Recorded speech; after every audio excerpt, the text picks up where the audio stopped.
Good morning, everyone, and welcome to the first week of our course, Behind the Scenes Curators Talk. My name is Kristen Hoskins, and I'm the curator of lectures, courses, and concerts. This course came about because our fabulous curators are always working on exciting projects and publications, and so this was a way of celebrating and sharing it with a wider audience. Thank you so much for joining us this morning, and please join me in welcoming our speaker, Nonie Gadsden.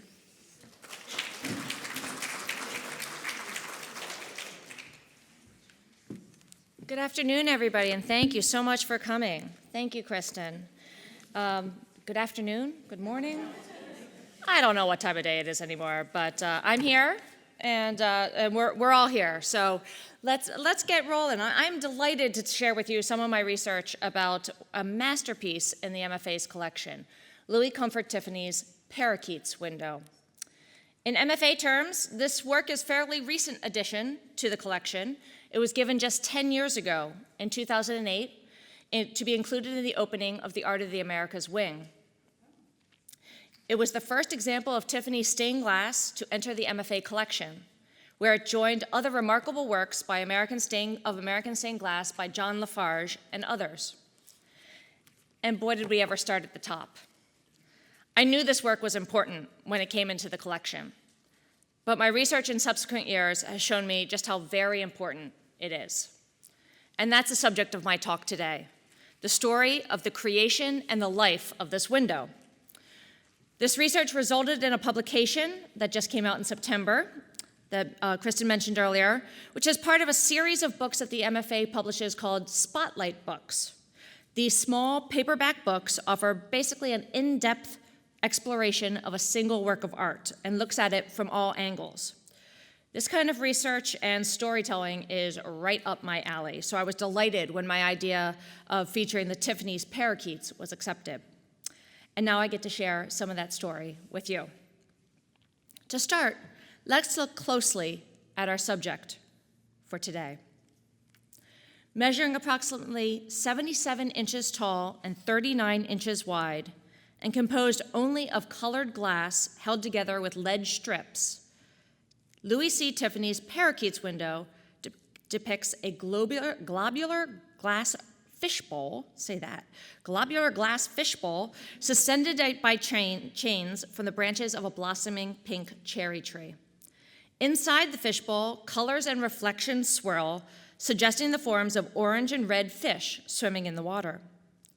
The fishbowl is surrounded by 6 colorful birds with green bodies, yellow necks, and reddish-orange heads, shown in a range of different poses.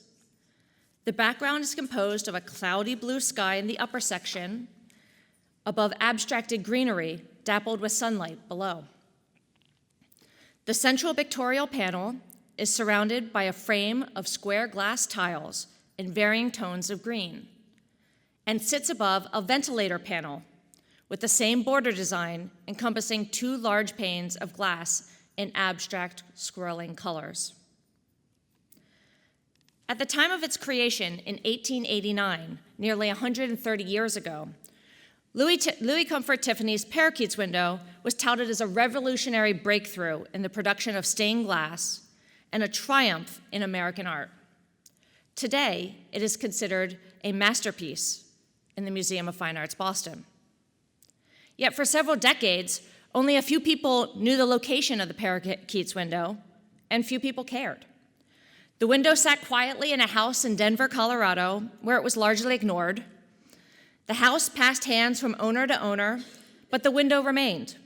Much like the fireplace mantels and the staircase banister, the Parakeets Window was simply another decorative element of the building. How could such an important work essentially disappear? The story of this colored glass window, from national and international recognition to years of obscurity and a return to the limelight, parallels the public reception of the artwork of its maker, Louis Comfort Tiffany, one of the most recognized artistic names in America at the turn of the 20th century. It is a story of artistic ambition and experimentation, of nationalist pride and promotion, and of the capricious nature of public opinion and the art market. A careful study into the fabrication, imagery, and subsequent life of the Parakeets window offers an intimate look into the legacy of Tiffany, as well as the lesser-known artistic medium of stained glass, which some argue was the United States' first major contribution to the international art world. So first, let's learn a little bit about the man behind this masterpiece, Louis Comfort Tiffany. Today, Tiffany is often confused with his father, Charles Louis Tiffany, who was the co-founder and later the principal owner of Tiffany Company, the legendary silver and jewelry store in New York City, now known for its little blue boxes. Unlike his father, Louis did not gravitate towards the financial and managerial side of business. He was more attracted to the artistic world. Charles indulged his son's interest, supporting him as he trained as a painter instead of pursuing a college degree or joining the family business. Tiffany took private lessons in easel painting, and then, as he said, haunted the studios of American painters George Inness and Samuel Coleman.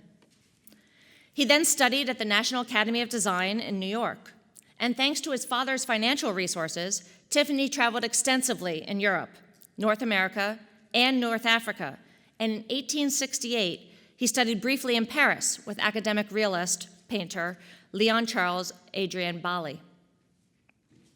And like many of his artistic mentors, young Tiffany focused on landscapes or scenes of everyday life, often with a particular emphasis on the effects of color and light, as seen in these two works. It is probably this intense interest in the effects of color and light that drew Tiffany to experimenting with colored glass. In the 1870s, Tiffany had expanded his artistic endeavors to include interior decoration. He was inspired by the British aesthetic movement, or House Beautiful philosophy. Proponents of the aesthetic movement called for the creation of harmoniously unified interiors in a reaction to industrialization and its perceived negative effects on household life and design. They believed that household furnishings, the so-called decorative arts, including furniture, ceramics, glass, metalwork, textiles, and more, should all be designed and combined with art and beauty in mind. They encouraged artists to explore all media and to collaborate towards this goal. They encouraged artists and homeowners to pull inspiration not only from arts of the past, but from distant cultures as well, mixing and blending them together to create something new. The aesthetic movement message of artistic collaboration, stylistic creativity, and cross-media experimentation resonated with Tiffany.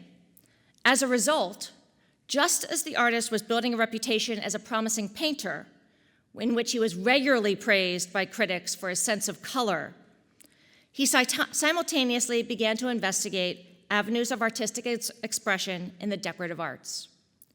One of his earliest interiors was created for his own home at the Bella Apartments at 48 East 22nd Street in New York. You see the dining room here. He used these interiors to advertise and promote his services. Excuse me. Tiffany recognized that many of the newly wealthy industrial magnates in New York City and across the country wanted to make both a personal and a nationalistic statement with their surroundings, just like he did. These leaders were establishing art museums, creating parks, and erecting impressive buildings, not only to flaunt their wealth, but also to convey to the world the economic and cultural strength of the United States. These men, men and a few women, were also looking for guidance on how to enrich the interiors of their personal dwellings and private clubs to support these lofty goals. Starting in 1848, Tiffany took advantage of the financial support of his father to create several formal and informal artistic partnerships with friends, including his mentor Samuel Coleman, longtime friend and fellow artist Lockwood DeForest, and decorative arts and textile specialist Candace Wheeler. Years later, Wheeler recalled an impassioned conversation with Tiffany in 1879, in which he informed her, quote, I've been thinking a great deal about decorative work, and I'm going into it as a profession. I believe there is more in it than just painting pictures. Coleman and DeForest and I are going to make a combination for interior decoration of all sorts. I shall work out some ideas I have in glass. DeForest is going to India to look up carved woods, and Coleman will look after color and textiles. You had better join us. It's the real thing, you know. A business, not a philanthropy or an amateur educational scheme. We are going after the money there is in art, but the art is there all the same. The artist was following in the footsteps of his father and becoming an entrepreneur. And he had already developed a particular interest in glass. For his own highly publicized interior at the Bello Apartments, Tiffany incorporated some of his new experiments with glass. Here you see in the foyer an early abstract swirl of glass that was installed in Tiffany's own home. This surprisingly modern window is now in the collection of the Metropolitan Museum of Art. Tiffany took advantage of his family's connections in New York City's moneyed elite to secure several high-profile early commissions, including Madison Square Theater, the Union League Club, the Veterans Room at the 7th Regiment Armory, and a handful of public rooms at the White House, most of which incorporated his work in glass. Here you see a drawing of Tiffany's redesign of the entrance hall at the White House, in which his stained glass clearly played a starring role in the decorative plan. Sadly, this screen of stained glass was removed just 20 years later in 1902, when Teddy Roosevelt did a subsequent renovation. This work secured Tiffany's reputation as a leading artist and interior decorator. One smitten journalist gushed in August of 1881 that Tiffany had, quote, in various ways done as much as any other artist to help along the true art progress of this country. He has not considered it beneath his dignity to work wherever he could do best service for art. He has lent his genius to decorative art in all branches. But Tiffany wasn't satisfied with decorating luxury interiors. Instead, he aspired to influence a wider swath of American society, and he believed glass could offer that opportunity. By 1883, Tiffany struck out on his own, dissolving all of his other artistic partnerships, and near the end of 1885, he incorporated the Tiffany Glass Company, which by 1887, just 2 years later, had between 100 and 150 employees. During this time, and for many years to come, Tiffany continued to offer a full range of interior decorating services and products, but his focus was on the possibilities in glass.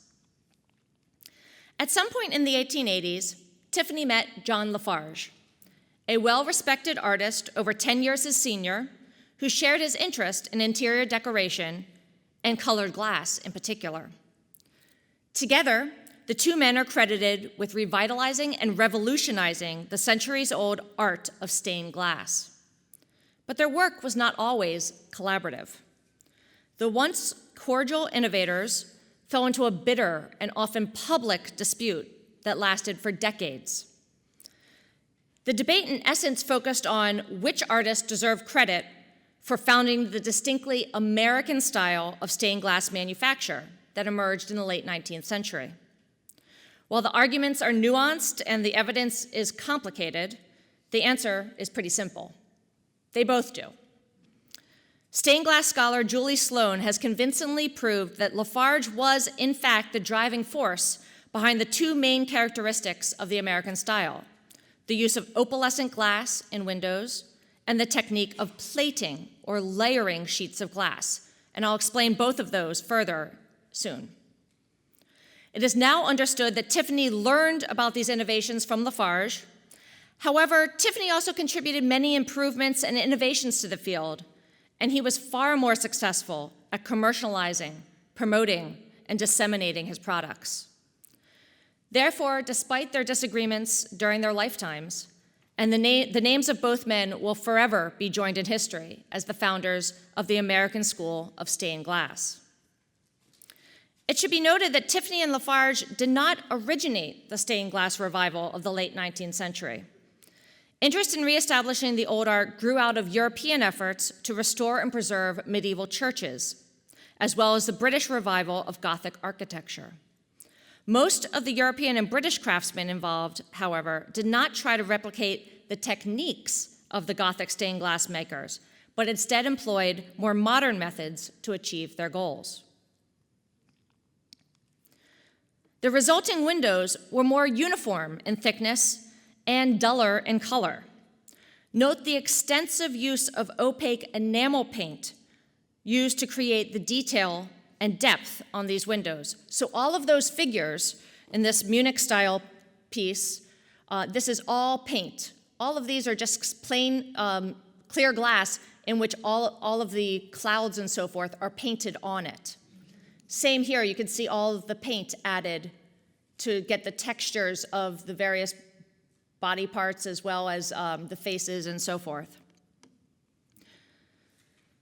Tiffany and his colleagues felt that this method, in which the image was created by painting on the glass, ignored the inherent properties of the glass itself.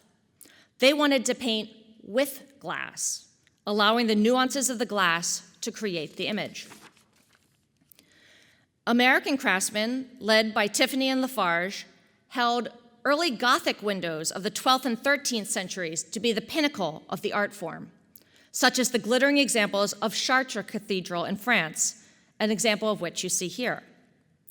They praised these windows for their rich, saturated colors, mosaic assembly technique, limited use of glass paint, and even their flaws and inconsistencies.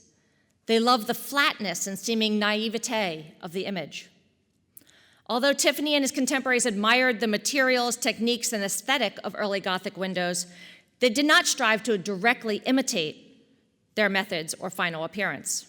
Instead, they wanted to master their techniques and take them in a new direction. To do this, they needed to get back to the basics.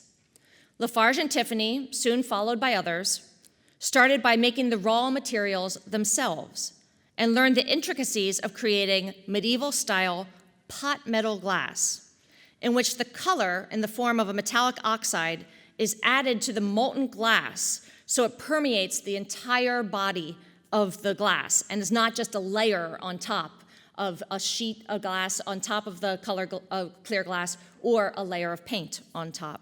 So it permeates the entire body. But in addition to using the older methods, they also experimented with chemical formulas to achieve new colors and combinations. The most important innovation of American stained glass makers was the adoption of opalescent glass.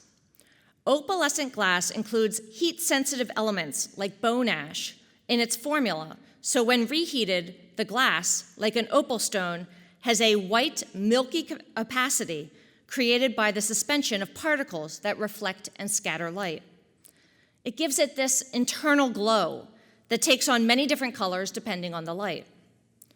Opalescent glass could be combined with any color, imparting its unique properties to that color and further enhancing its tone.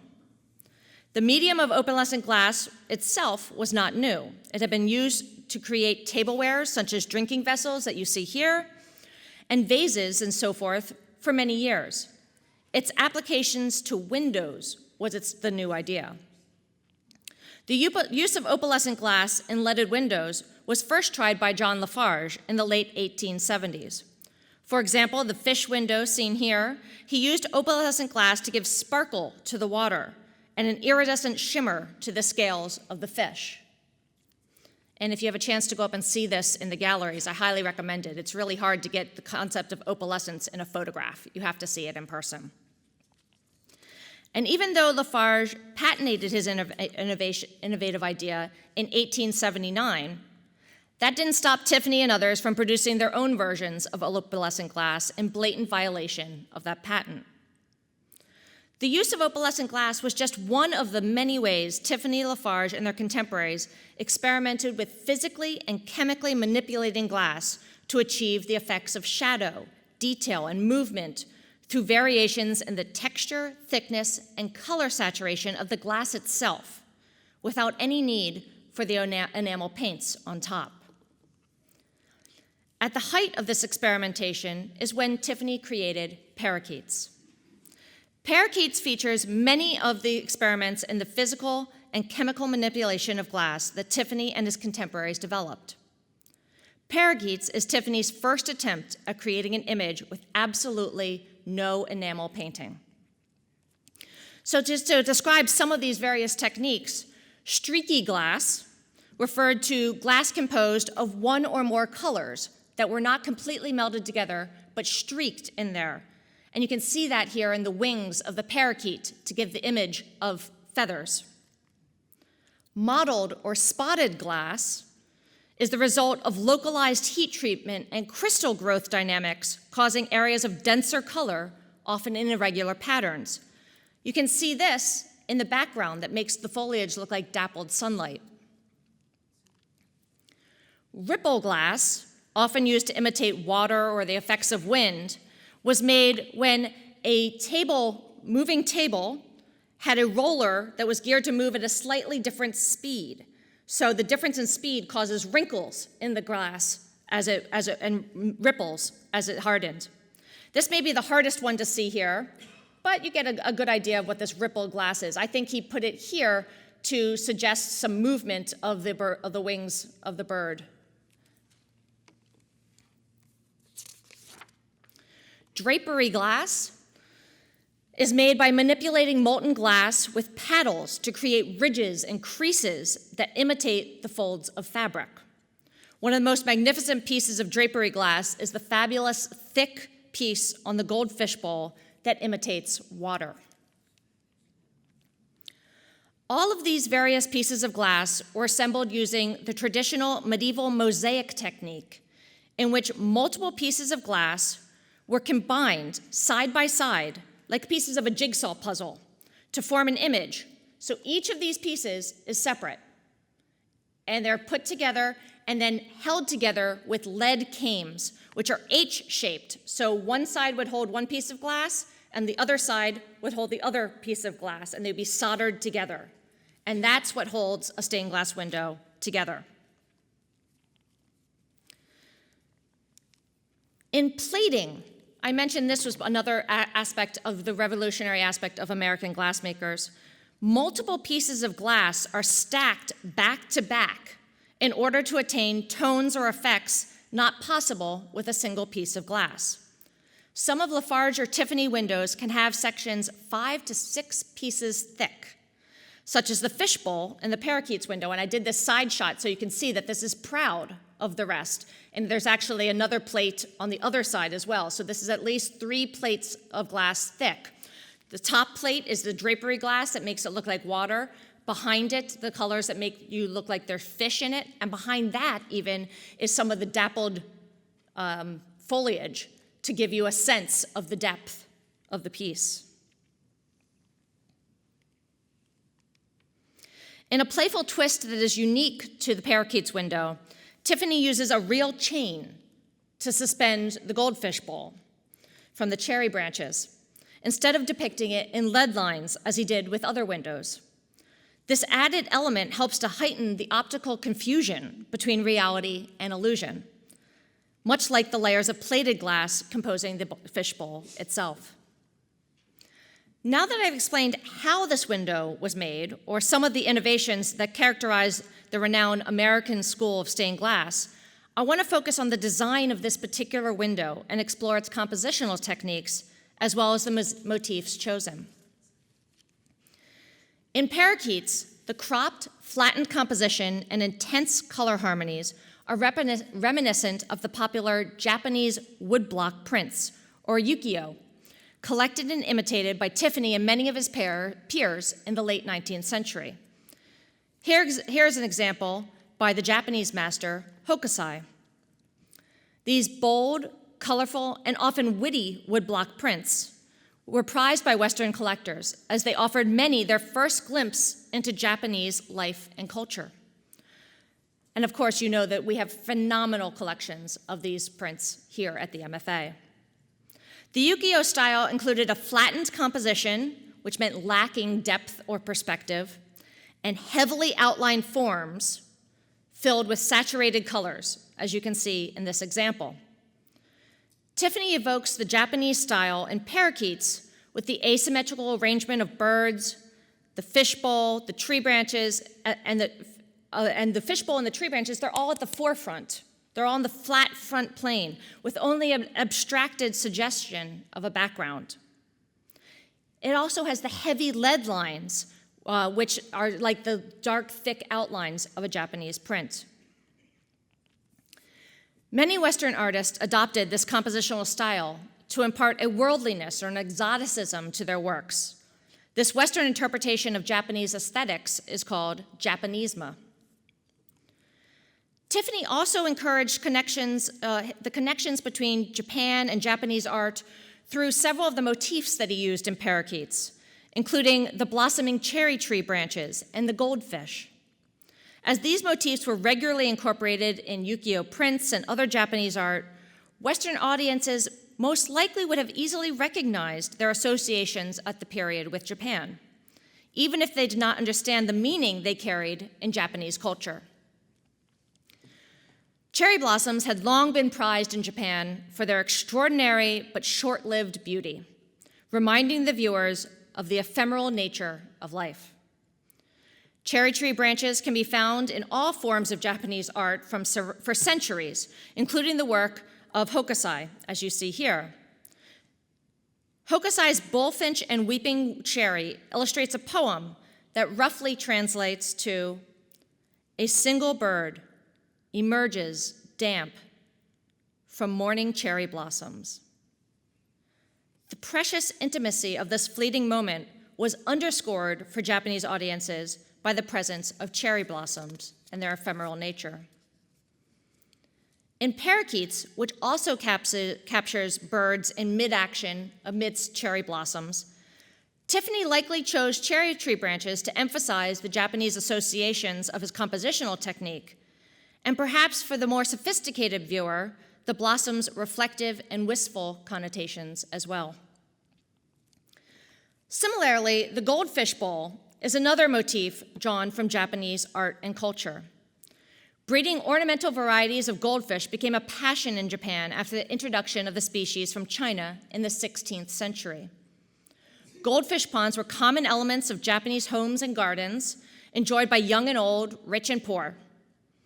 The colorful fish symbolized life, fertility, and sexual harmony, and were often seen depicted in art with young couples or held provocatively by a beautiful woman, such as the print you see here. Although the presence of goldfish in the United States may be traced as far back as colonial times or the early 1800s, the widespread active cultivation and collecting of the colorful fish did not begin in the United States until the second half of the 19th century. The democratization of keeping goldfish was enhanced in 1878 when the U.S. Commission of Fish and Fisheries was presented with a stock of Japanese goldfish brought back by Rear Admiral Damrod Ammons. The relatively young Fish Commission, that was only 7 years old at the time, seized the opportunity presented by the gift to build its profile among the American public and cultivated the goldfish in ponds near Washington, D.C., and offered the fish for free to the public. Anyone who sent a request through a member of Congress could receive a goldfish along with a glass globe to keep it in. The commission gave away tens of thousands of goldfish and globes in the late 1880s and 1890s to nearly every state in the Union, quickly making the goldfish a common pet in U.S. households. Art and decorating magazines of the era promoted goldfish as ideal ornaments for the home, often describing them as living decorations that brought color, liveliness, and cheerfulness into a room. Other recommended living decorations included parrots, parakeets, and macaws, in addition to aquaria filled with goldfish and other colorful species. One author noted that such ornamental pets were particularly popular among artists for their studios. Clearly, many American artists connected with the fad for goldfish, as you can see on the screen. Tiffany himself participated in this fad, hanging a glass globe of goldfish in his own studio in his 72nd Street apartment. Here you can clearly see the fishbowl hanging from chains above a small fountain. This goldfish bowl can also be seen in Tiffany family pictures, right here, where Tiffany is photographed with his infant twins. Therefore, I can date the photo to around 1888, just 1 year before the creation of the Parakeets window. Goldfish bowls were an ongoing interest of Tiffany's and a source of entertainment to his children, as seen in later family photographs in the Tiffany family home. Tiffany depicted hanging goldfish bowls based off of the one in his studio in at least 2 additional leaded glass windows made around the same period. Flower, fish, and fruit was originally made in 1885 for the Elizabeth Garrett residence in Baltimore and included 2 fish bowls balanced like the scales of justice on either side of a still life composition. This window is now in the collection of the Baltimore Museum of Art. The second is called Feeding the Flamingos, which Tiffany owned for the rest of his life and is now in the collection of the Charles Hosmer Morse Museum in Winter Park, Florida. Please note that the fishbowl in this window was recreated after the window suffered damage from a fire. So while we know it included a fishbowl, this is not how the fishbowl originally looked. Also note that this imaginary scene is set within a space modeled directly after Tiffany's own studio. Tiffany liked showing his fishbowl windows together. He regularly paired parakeets with Feeding the Flamingos in his exhibitions, and later paired Feeding the Flamingos with fish, fruit, and flowers in his own home, Laurelton Hall in Oyster Bay, Long Island. Each of the 4 fish bowls in these 3 windows is dramatically different from the others in glass, texture, and color, showing his interest in experimenting with this motif. The final major motif of the MFA window, the parakeets themselves, adds a distinctly American flavor to the composition. The 6 parakeets surrounding the fishbowl are shown in various poses, their postures possibly indicating their personalities or attitudes. Several near the rim of the bowl appear more actively engaged. One peers inside curiously, as the other 2 spread their wings. The 3 besides the fishbowl are more subdued. 2 lazily look towards the fishbowl with no sign of movement, while the 3rd bows his head, perhaps grooming itself or eyeing something to eat. Every view of the parakeet is offered, front, back, and side, as if presenting a study of the species.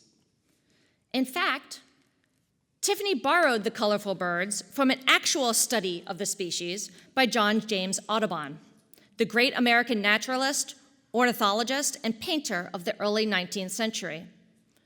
Audubon painted this famous image in 1821, and it was first published as a hand and colored engraving in his book Birds of America in 1826.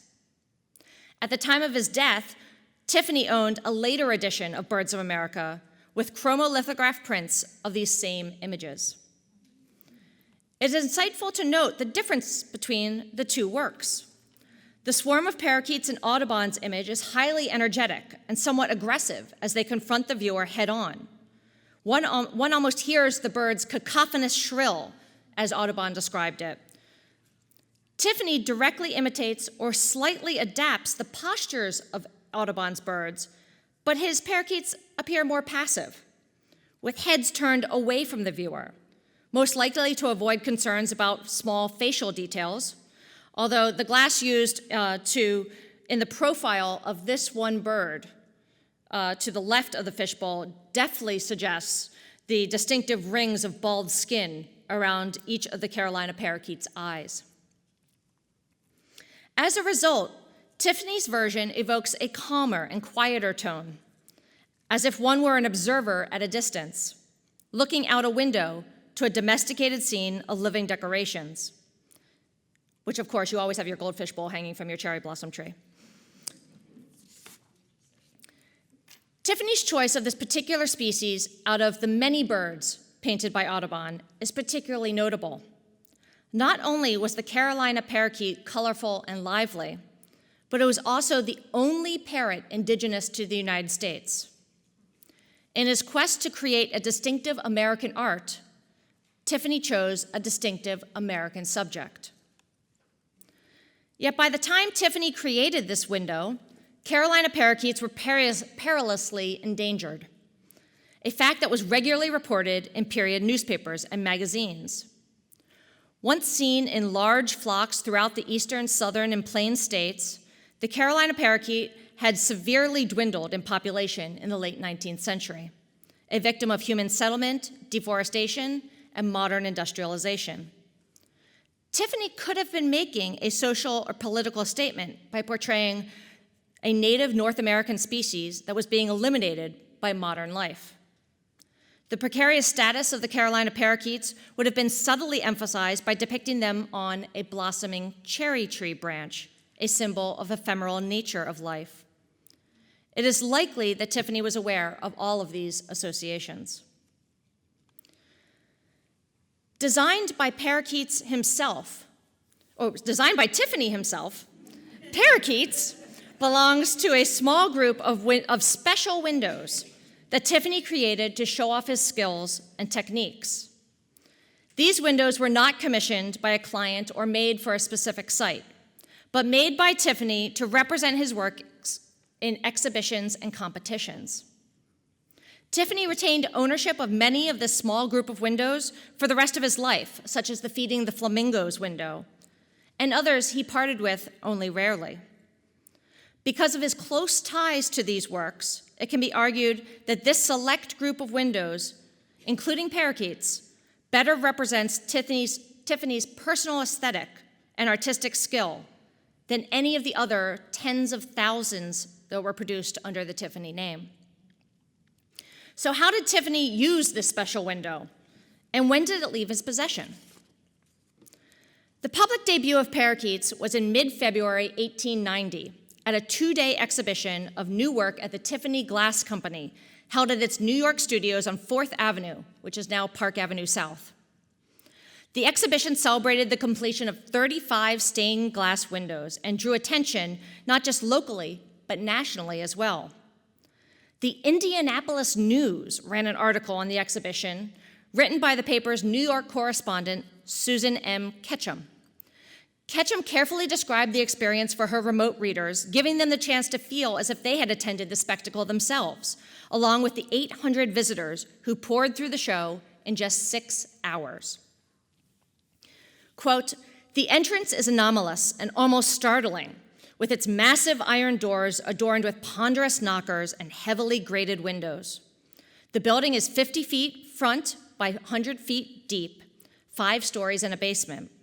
150 artists and artisans are employed in the building, and a brilliant corps of men and women artists outside contribute." Many of the works on display that day were ecclesiastical, including 18 memorial windows commissioned for the Old First Reformed Church in Flatbush, New York. However, amidst all of these grand designs, the Parakeets, a relatively small window, stood out. Ketchum called the Parakeets window, quote, "one of the most fascinating bits of color and design in the room." She was not the only journalist to single out the Parakeets window.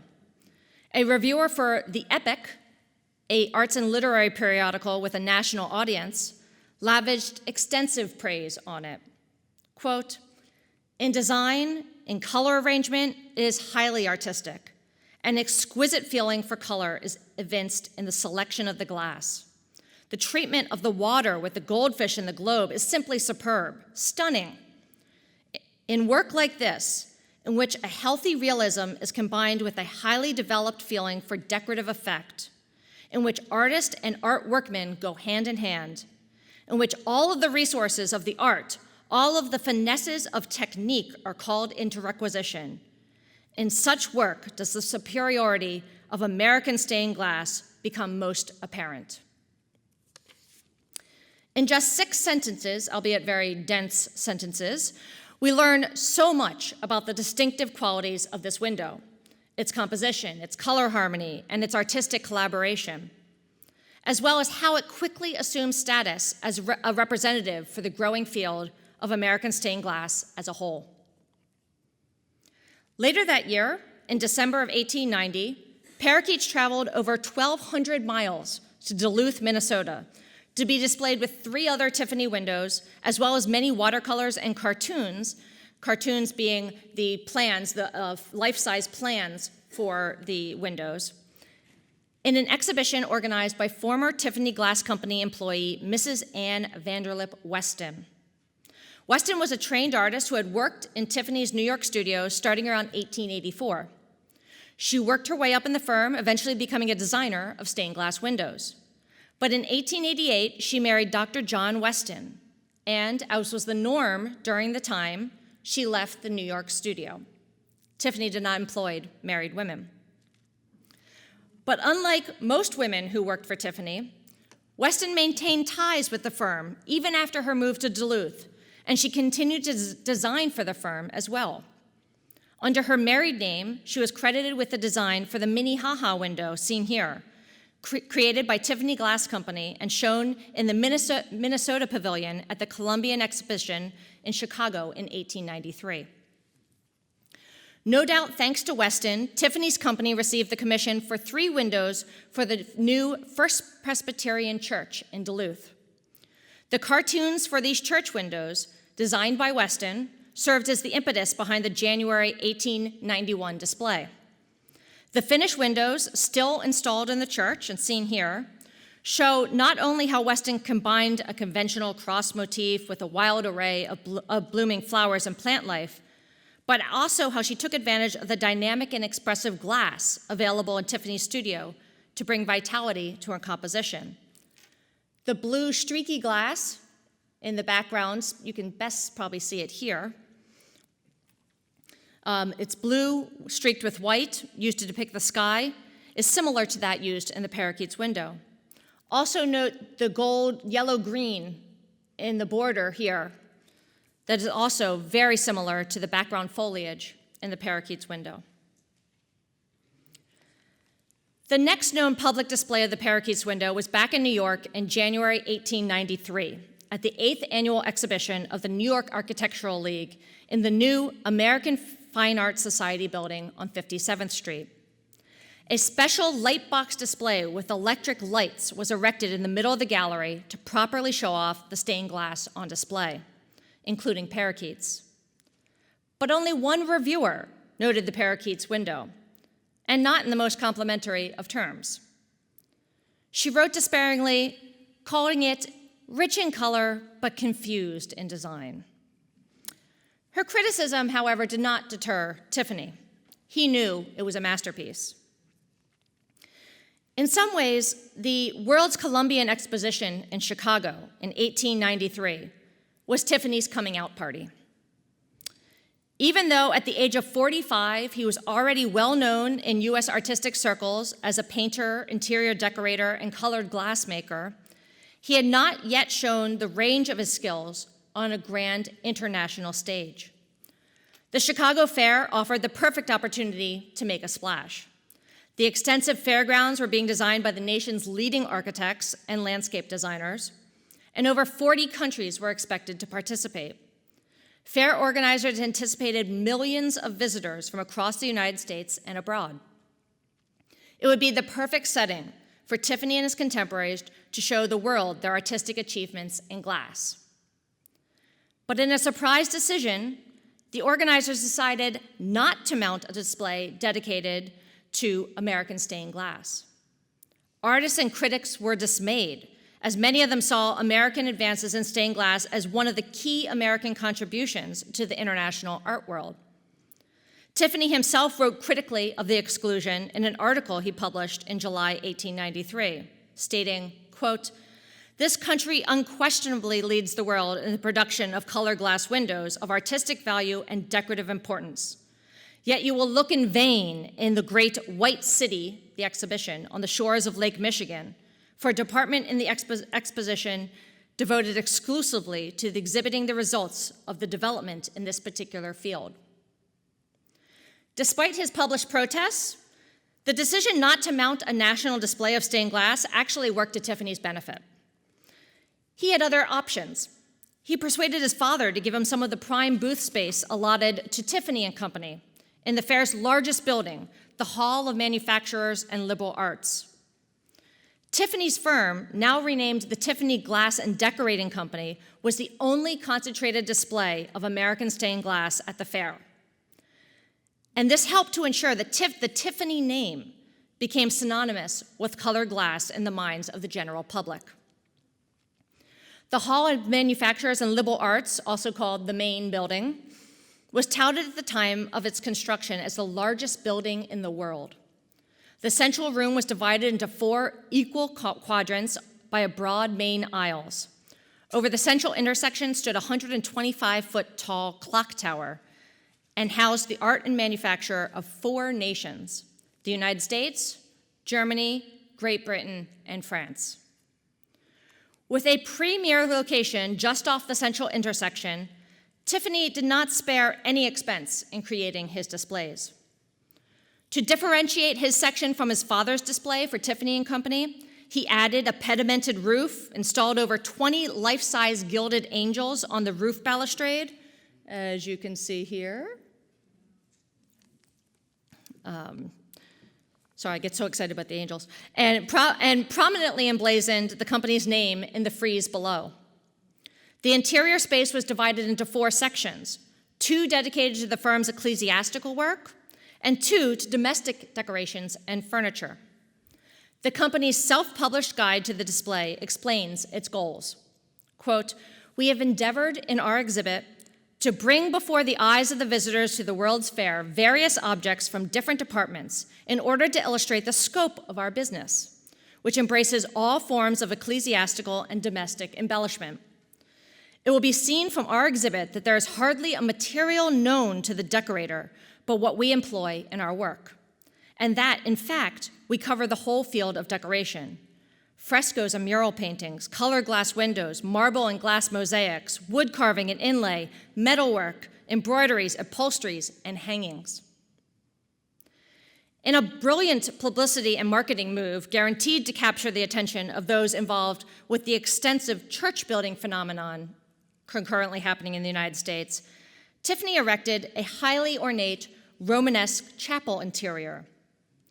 Designed by Tiffany himself, the chapel included an altar, retables, tabernacle, reredos, ciborium, baptistry, lectern, and of course, a collection of colored glass windows. The sophisticated interior demonstrated the company's ability to create a beautiful, unified, and reverential, yet modern ecclesiastical space. One reporter noted that the chapel was, quote, "so perfect in its appointments that it was not an uncommon sight to see men remove their hats upon entering the sacred precincts." Directly outside the chapel, a small room presented other examples of the firm's ecclesiastical work, including a church banner, a precious mitre, sanctuary lamps, additional mosaic work, and more. To exhibit its domestic decorating abilities, the firm created a cozy, what they called dark room, next to the chapel, with a dramatic hooded fireplace and leather-upholstered oak furniture as a study in color harmony, ranging from pale yellowish to dark, rich, bluish green. The light room next to it highlighted the firm's domestic work in glass, from the glass jewels embedded in the carved ceiling and the elaborate glass electrolier, or electrified hanging lamp, to the impressive collection of Tiffany's finest works in domestic stained glass. It was in this room, at the northeast corner of Tiffany's displays, that he hung the Parakeets window. The rear side of Parakeets, along with Feeding the Flamingos and several other windows, can be seen from the exterior of the booth. Here is Parakeets. Here's Feeding the Flamingos. And the interior was kept dark so that the light outside the booth illuminated the windows to best advantage. In a detailed 4-page article on Tiffany's exhibits in the interior design magazine, The Decorator and the Furniture, the Parakeets window was prominently displayed on the first page. The reviewer cribbed much of his description of the Lightroom directly from Tiffany's brochure. There is in this room 2 fine windows which illustrate most perfectly the possibilities of American glass. In one window, of which we give an illustration, there is portrayed a number of parakeets resting upon the branch of a fruit tree in blossom, from which is suspended a globe of goldfishes. The effect produced is most realistic, and it has been obtained without the assistance of paint or enamels, solely by using opalescent glass in accordance with the principles that govern mosaic work. It is estimated that 1.8 million people saw Tiffany's display at the Chicago World's Fair. After the fair closed, Tiffany brought the displays back to New York and erected them, chapel and all, in his studios to attract visitors. It proved so successful that the recreated displays remained on view for over a year, until March 1885. 2 years later, in 1897, the Parakeets window was displayed in an exhibition of Tiffany's work held in the new library building of Brooklyn's Pratt Institute for students to explore. But after that, the trail goes cold, at least for a few years. At some point in the next decade, between April 1897 and 1907, Tiffany sold his beloved Parakeets window to Maria Evelyn Hamilton Bryant, a wealthy art collector and philanthropist living in Denver, Colorado. His reasons for letting go of one of his primarily display windows is not known. But in her circles, Bryan was known as a famously persuasive person. Born in Chicago to the pioneer real estate developer polemist Draper Hamilton, Bryan escaped Chicago society in 1886 to divorce her ne'er-do-well first husband.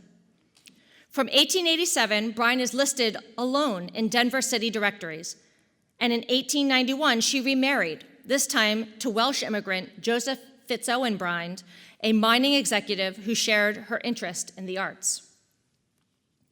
Shortly after marriage, Maria, who was sometimes referred to by her middle name as Eveline or Eva, she inherited a sizable estate from her father.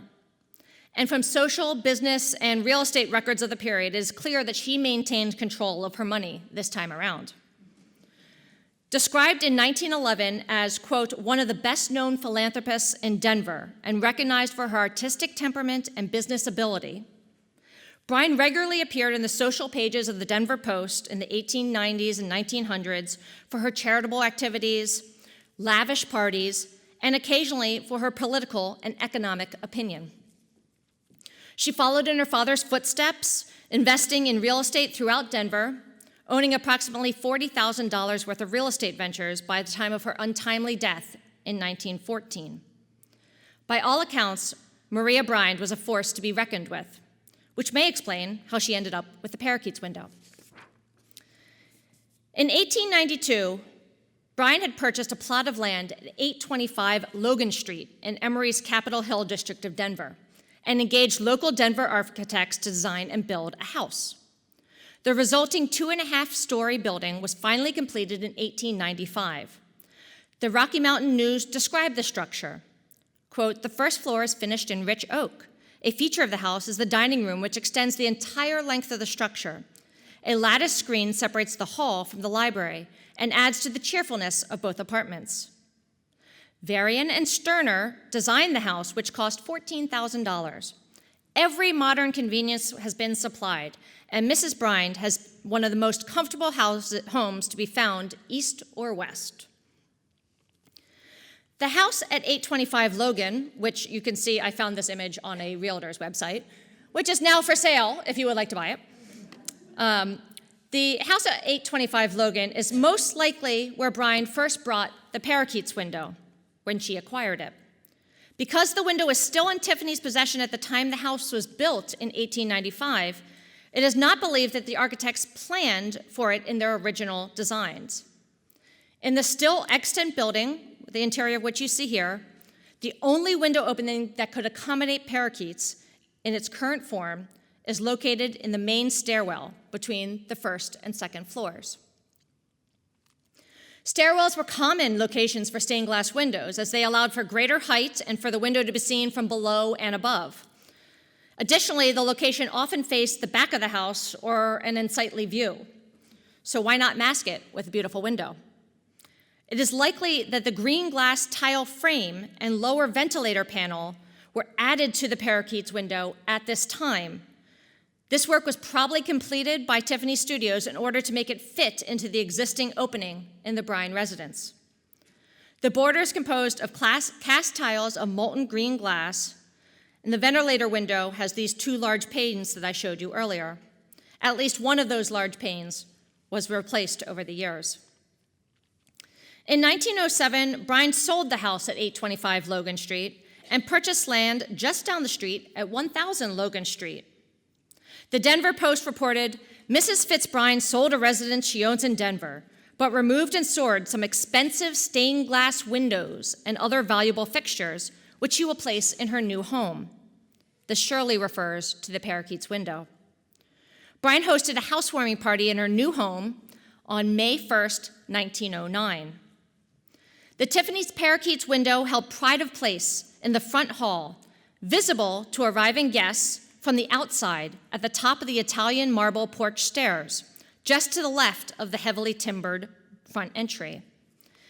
In addition, it was one of the first things guests encountered upon passing into the two-story entry hall, surrounded by embossed and glazed wallpaper with the appearance of finely tooled leather, as well as basket-weave designed marble floors and wainscoting. Sadly, Brien lived to enjoy her spectacular mansion for less than 6 years. She died from complications during surgery on November 8, 1914. Her husband, J. Fitz Brien, inherited the house and its contents. He continued to live there with the Parakeets window for 5 more years through a scandalous but short-term second marriage, and only with the prospect of his third marriage on the horizon in August of 1919 did he finally sell the house built by his wife just 11 years previously. And without any mention, the owner of the Tiffanys' celebrated Parakeets window quietly transferred with the building. For the next 55 years, the Brien mansion at 1000 Logan Street with the Parakeets window passed through 5 separate owners and several structural changes. Despite all the changes happening around it, the Parakeets window remained in the same place throughout the 20th century, largely ignored and forgotten. Tiffany, however, had not forgotten about the Parakeets window. In 1915, shortly after Mrs. Brien's death, he created a miniature enameled version of the window in the form of a tabletop tea screen. He displayed this work at the Panama Pacific International Exposition, a World's Fair held in San Francisco that year. Surrounded by an 18-karat gold frame and set into a carved boxwood stand, the Parakeets Tea Screen stands just 8 inches tall and was intended to shield the delicate skin of the hostess from the flames of the spirit lamps or burners under the hot water kettle. Just as the Parakeet window illustrated Tiffany's most recent experiments in colored glass windows in 1889, the tea screen highlights his creative venture into enamels. Here he combines several different techniques, including opaque and plique-à-jour enameling, to achieve different degrees of translucency in the glass-based enamel, from the denser parakeets and cherry blossoms to the more translucent water in the fishbowl. The tea screen is not an exact replica of the colored glass window, but rather an homage or a tribute to it. Careful comparison shows that the parakeets are in slightly different poses. A spider web was added to the lower right corner, and the fish are much more realistically defined and accompanied by water plants in the fishbowl. As much as he innovated, time was not kind to Tiffany. After a successful career that spanned over 4 decades, his colorful, eclectic style went out of fashion. Following its peak in the first decade of the 20th century, critical and public interest in colored glass waned. Tiffany himself had moved on to experiment with blown glass, enamels, leaded glass lampshades, pottery, and more. Although his company continued to make stained glass windows at a fast pace, Tiffany's attention was pulled in other directions. In 1919, he retired from active involvement in the firm. Throughout the 1920s, as new modernist artistic trends emerged, Tiffany and Tiffanys Studios were increasingly seen as conservative and out of fashion, especially for domestic decoration. His highly decorative realist style was no longer resonated with customers and critics who started looking towards abstraction and the more minimal, streamlined look of modern design. Tiffany died in 1933 at the age of 84. Tiffanys Studios closed shortly thereafter. The contents of the studios were eventually sold off at auction, as were many works from Tiffany's homes. As the final blow, Laurelton Hall, the home that Tiffany had crafted into a veritable museum of his finest works, including Fleeting Flamingo and the other special windows that he had retained for his entire life, Laurelton Hall was destroyed by fire in 1957. Though he was once lauded as an artistic genius who had transformed the art of stained glass and championed American artistic innovation, Tiffany's star had fallen with the advancing years. The revival of interest in Tiffany's work began in the 1950s. This renewed interest may have been sparked by a reaction to minimalist trends dominating the art world, or perhaps it was a revolt against post-World War II mass manufacturing and standardization of household goods. Perhaps the tragic loss of Laurelton Hall in 1957 pushed Tiffany's name back into circulation. Or, more simply, perhaps the new generation did not associate Tiffany's style with their parents, and therefore had an open mind toward the artistry behind it. While most of these early collectors of Tiffany glass in the 1950s and 60s were based in New York, one couple happened to live in Denver, Colorado, just a short distance from the Brien mansion. David J. Lorenz and his wife Bonnie first encountered Tiffany's work around 1960 when a small desk lamp was offered to them for $300. Although they admired the lamp, they thought the price was exorbitant and declined to buy it. But as they later relayed in a magazine article about the couple's collection, the compelling magic of Tiffany's allure had begun. Shortly afterwards, the Lorenzes learned more about Tiffany, fell in love with his glass, and soon built an impressive collection of his work. And in a remarkable twist of fate, it was David Lorenz's brother, a postman in the Capitol Hill district of Denver, who got a new route. And he spied the Parakeets window in the Brien mansion on his daily route in the early 1970s. He mentioned his piece to his brother and sister-in-law and said, "You know, that stuff that you collect, it really looks like it." So they immediately investigated and would drive outside the house at night, hoping to see the window lit up. And after several times doing this, they were treated to the fact that the Parakeets window was lit from the interior, and Lorenz immediately recognized the piece. Not only was it a Tiffany window, but it was also a famous one pictured in many articles in the late 19th century. And it was just sitting there within a few miles of their home, waiting to be rediscovered. It took Lorenz 4 years to persuade the owner of the house, Thomas Pino, to sell the work.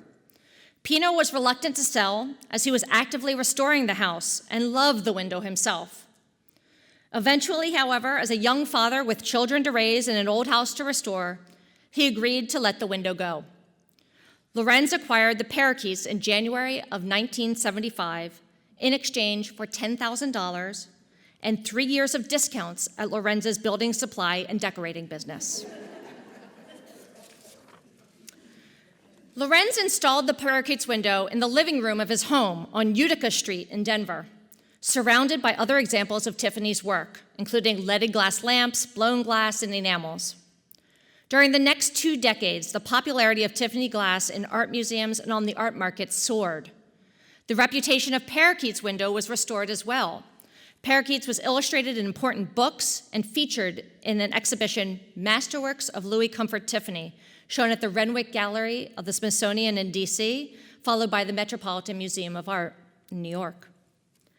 After David Lorenz's death in 1991, Parakeets Window was eventually sold at auction by Christie's in New York in December 1996. The legendary window brought a world record for a Tiffany window at the time. Appreciation of Tiffany's work had clearly changed. Fortunately for the MFA, the Parakeets window was brought to Massachusetts by Barbara and Ted Alfond.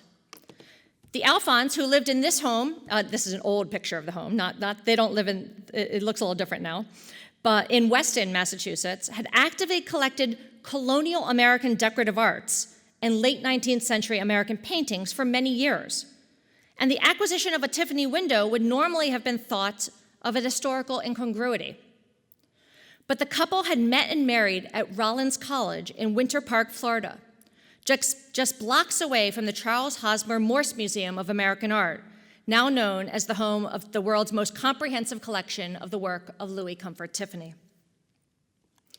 The Alfonds installed their new Tiffany treasure in a specially designed backlit display case, creating the perfect ambiance for their below-ground indoor pool. 12 years later, in her role as president of the board of the Museum of Fine Arts, Boston, Barbara Alfond was leading the building campaign for a new Art of the Americas wing. She and Ted offered their beloved Tiffany window with some prodding. No, they offered it very generously. We laid a lot of hints, though. They offered it to the MFA as a gift in honor of MFA director Malcolm Rogers. They wanted the masterpiece to be shared with the public again and to give it to the MFA, to give the MFA its first Tiffany window. So one harrowing day, a snowy day in December 2008, I accompanied a large crew of MFA art handlers and conservators to the Alfonds underground pool. My job was very important. It was to make sure that nobody fell into the pool accidentally as they worked. I held my breath as they carefully and expertly removed the window, packed it, and carried it out over the snow to the awaiting truck. Once at the MFA, the window was cleaned and conserved in preparation for installation. Parakeets was installed for the grand opening of the MFA's new Art of the Americas wing in November 2010. Displayed in a prominent location and flanked by two extraordinary windows by John Lafarge, Tiffany's fellow inventor and artistic rival. I love that they fought their entire lives and now I'm making them live together in eternity. The Parakeets window had returned to the spotlight. Over 125 years after Parakeets was admired by a reported 1.8 million people at the Chicago World's Fair in 1893, it can now be seen by more than 1.2 million visitors per year here at the museum. In material, technique, and design, Parakeets represents the tremendous ambition and success of Louis C. Tiffany in creating an American style of art, combining opalescent glass of many colors and textures in a pure mosaic composition to depict endangered American parakeets in a fashion-forward, Japanese-inspired setting. The Parakeets window is a monument to American innovation and creativity in that quintessentially American medium, stained glass. Tiffany's legacy as an artist, designer, craftsman, innovator, and promoter is now widely acknowledged by scholars, collectors, and the general public alike. And his magnificent colored glass windows can be found not only in museums and private homes, but also in churches and other public buildings in Boston and across the nation. Thank you.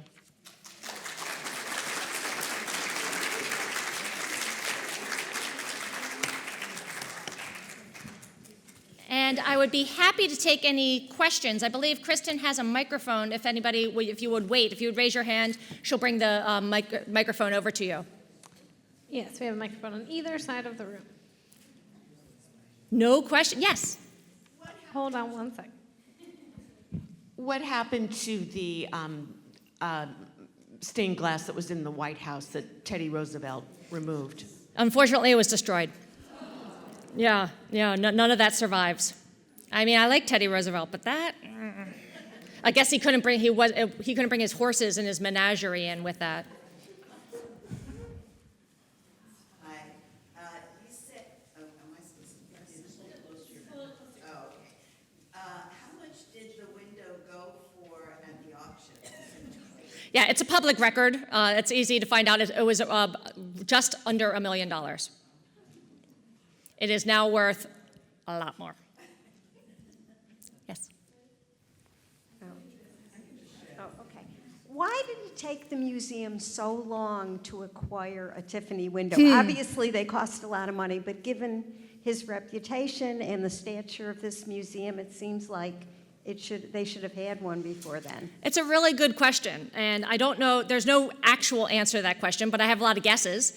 One, Tiffany represented New York, and John Lafarge, even though he was a New Yorker as well, had done tremendous amount of work here in Boston, most notably known for his work at Trinity Church in Copley Square. And we had an exhibition of Lafarge's work here at the MFA in 1891. So in essence, the MFA put their eggs in the Lafarge basket. Why they didn't do both is a good question. There are many Tiffany windows in the Boston area. The Air Mansion on Commonwealth Avenue is a Tiffany interior, an intact Tiffany interior. And then 2 churches in the Back Bay, the Church of the Covenant on the corner of Berkeley and Newbury, and the Arlington Street Church on the corner of Arlington and Boylston, have remarkable collections of Tiffany windows. Just unbelievable. So they were here. And there were 2 installed in a mansion on Com Ave as well, the Ames Mansion. So they just weren't given to the MFA. So we do have probably the largest collection of Lafarge stained glass in a public collection that isn't installed in a building. And we have 5 or 6 examples of his glass. So there's not that many places that can show them side by side and show how they really played off of each other and were challenged by each other as they went. And if you look at the pieces in the museum here, you will notice, if you try to get close, you can't. There's a piece of non-reflective glass in front of it. And usually we don't like to put glass in front of glass. We don't like to do that. And I threw a little curatorial fit and said, you can't put glass in front of glass. And they showed me the non-reflective, and you can't even see it. And this allowed us to let you get so close up to those windows. And you can really see the thickness and the change in the glass. In this piece, the Lafarge, this border is created completely by shards of glass that he just banged up and put into lead. So the texture is really what helps make these so remarkable. So with the one in the White House, I don't know where you are. I'm right here. Okay, thank you.